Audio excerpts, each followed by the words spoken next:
Hey everybody, wanted to give a video based off of stages of development for this lifespan development class.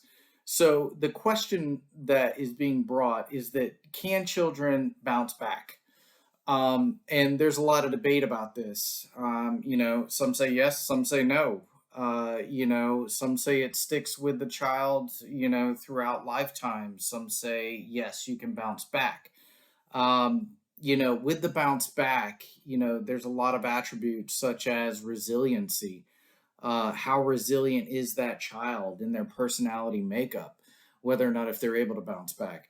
So let's take Erickson's stages, right? So if they are in initiative versus guilt, during this stage, if they are resilient, they get guilt, because the caregiver is making them, feel guilty about trying to take the initiative, which is really critical stage.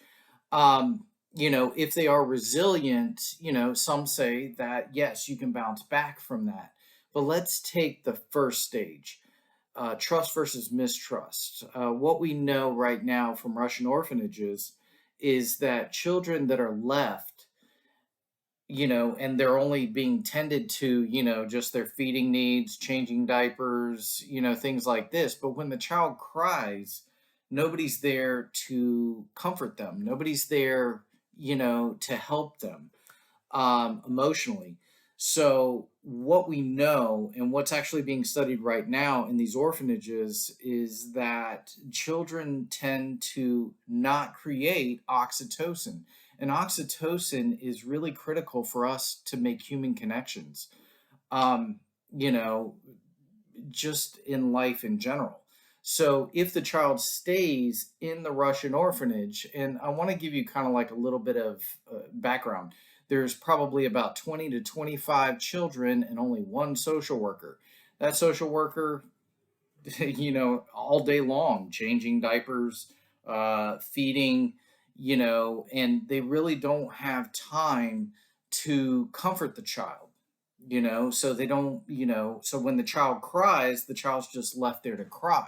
So therefore, the child learns to mistrust the caregiver. So what the reason why I'm bringing this to you is that what really happens is that the child does not develop oxytocin, so they're not able to bond.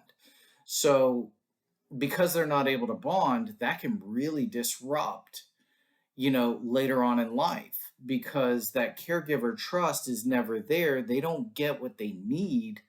And so therefore their body doesn't develop it, because at an early age, their body is like, nobody's to be trusted. You can only trust yourself. That's the way it goes. Don't make the bond. So these are just things to think about. And there's no right and there's no wrong. It's just what side of the argument that you are on. So I hope this video helps. And if it does, tell me. And I look forward to speaking with you guys again soon. Bye.